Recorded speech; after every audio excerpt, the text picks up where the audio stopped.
Everyone's stopping everyone. They're shouting wartime. Things are about to get crazy. Hi, welcome back to Seeka Psychology. Today we're talking about everything to do with pre-performance routines.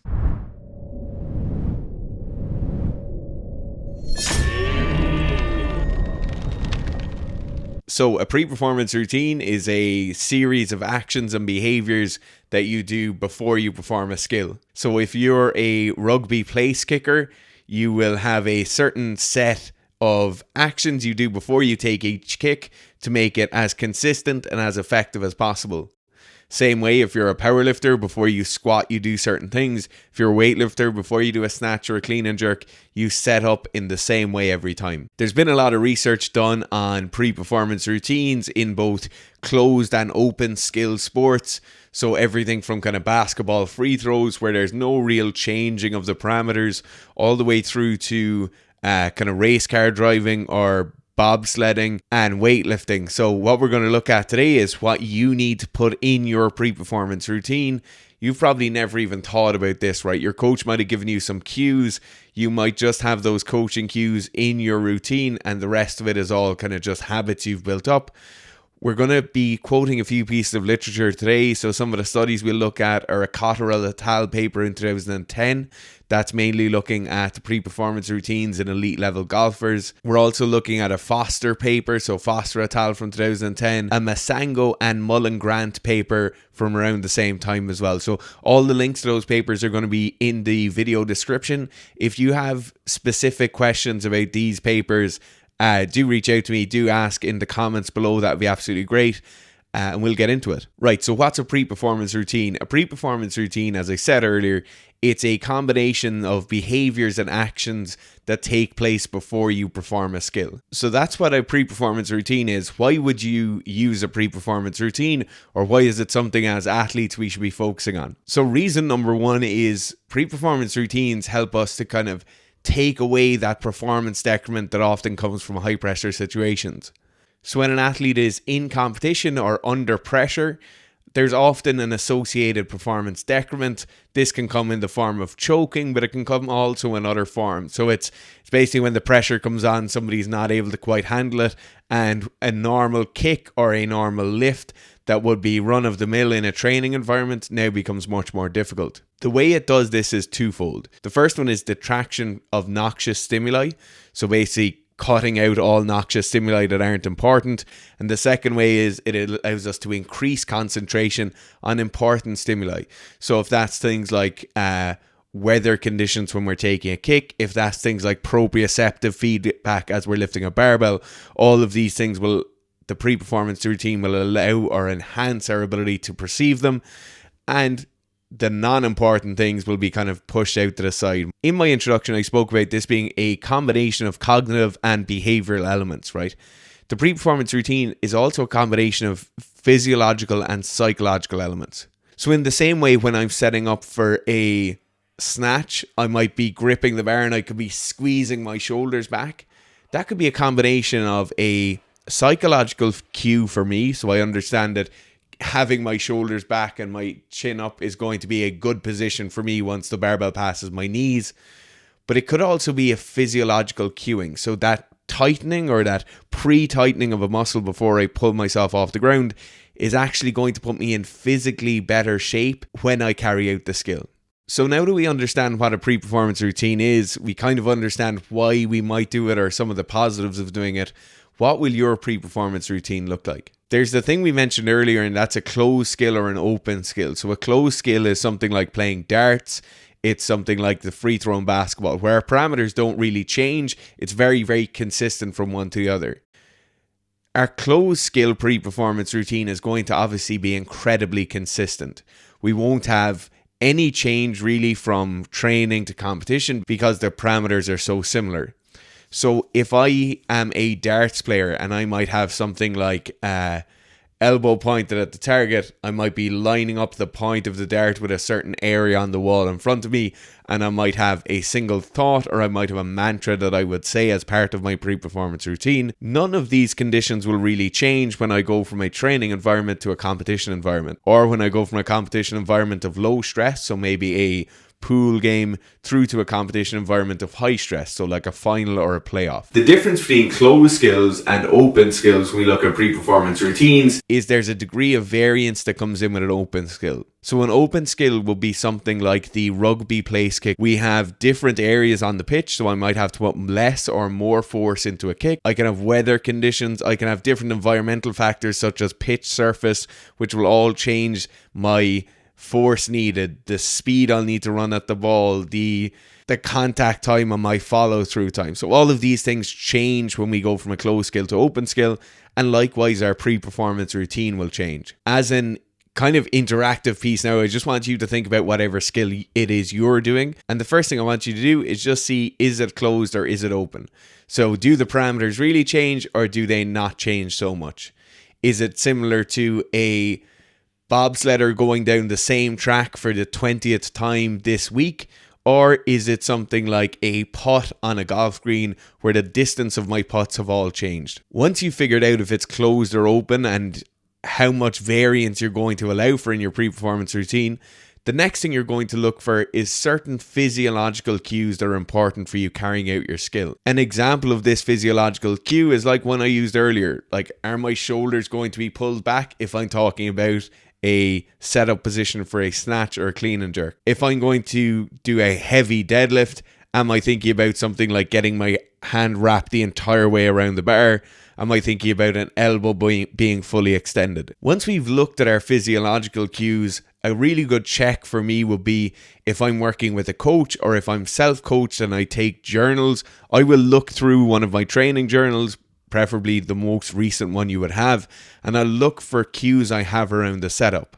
So a lot of the time our physiological cues are things we're getting from coaching staff or we're getting from our own self-analysis, and we're going to add those into our pre-performance routine. Once I've picked out maybe a couple, maybe 1, 2 or 3 physiological elements to have in my pre-performance routine, the next thing I'm going to look for is those psychological elements. So these elements are things that will help us, as we said earlier, decrease that noxious stimuli. So I'm cutting out my concentration on the outside world while also increasing my concentration on positive or beneficial stimuli. If this is going to be a high force skill, a certain element of hype or a certain element of increased stimulation is going to be very, very important. So when you see certain powerlifters going for a very, very heavy squat and you see something like a stamp on the platform or a shout or somebody slapping them on the back. This is an example here of Larry Wheels about the deadlift, I think 700 pounds for a lot of reps. This is like a classic example of somebody getting so fucking hyped. This is like ultra stimulation pre-performance routine in terms of like physiological readiness. Even Larry's training partner has like a pre-performance routine to get Larry hyped up here. The weights are obviously huge, so that the level of stimulation has to be requisite for that. Everyone's slapping everyone, they're shouting wartime, things are about to get crazy.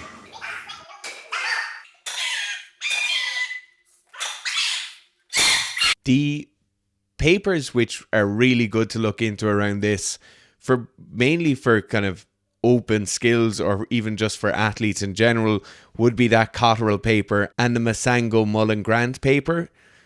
They really do look at both the psychological, physiological factors, and they look at the reasons and the mechanisms of action with which a pre-performance routine can work. When you start looking for commonalities in people's pre-performance routines, and we always speak about using expert models to kind of inform our own practices.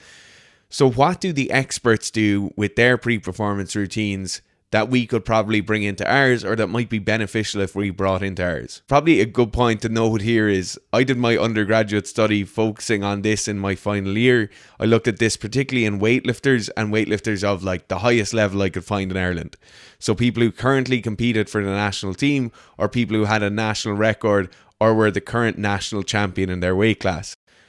I won't be quoting any of that data because it's not a published piece, but I have read almost everything to do with weightlifters' pre-performance routines that exist currently. Right, so what do elite performers do in theirs, right?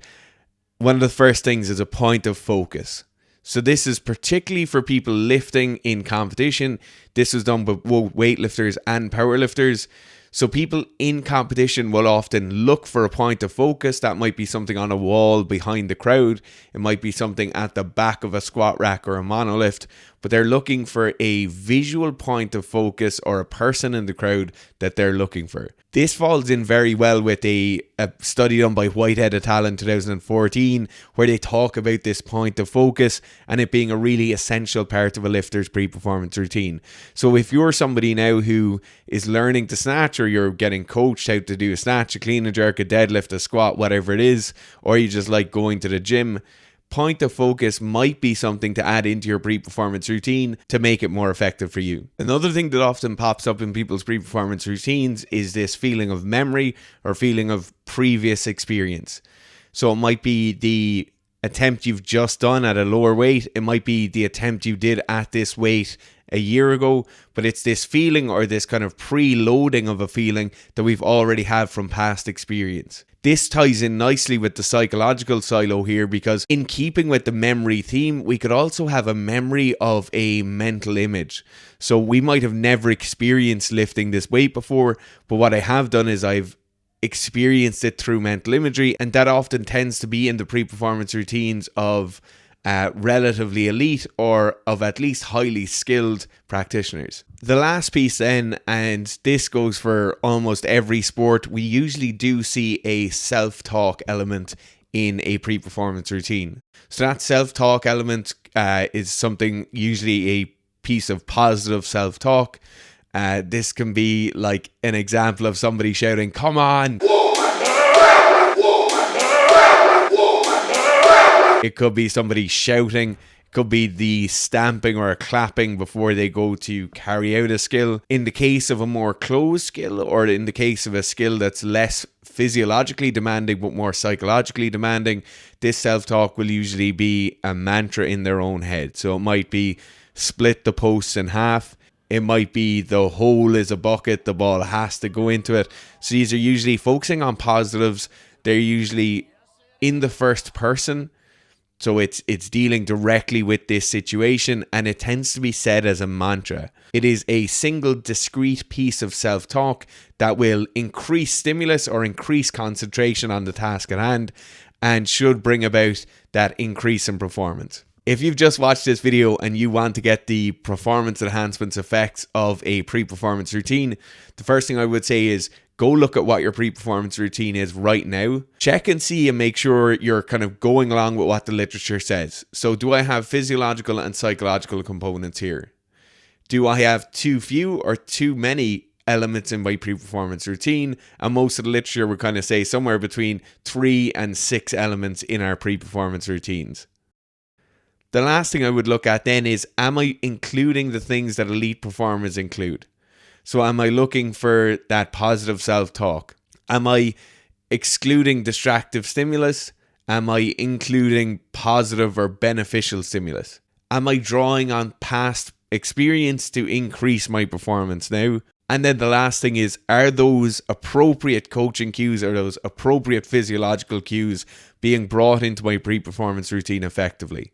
So the last thing I want is to be going up to bat at a base and be thinking about 5 or 6 or 8 different physiological cues. I just need simple, concise cues, maybe 1, maybe 2 of them, and that's all I'm going to load up in my pre-performance routine for the physiological side of it. Thanks very much for watching this video. I really hope you enjoyed it and you got something beneficial from it. If you could put what you use for your pre-performance routine down below, that would be great. We'll hopefully have a read through them in the next few weeks and kind of pick through positives, negatives, what people can learn from them. So the elements you have in your pre-performance routine, no matter how off the cuff they are, pop them in the comments below. If you have other questions about this video or questions about the papers mentioned, please do comment below and we'll do our best to get back to them. Thanks.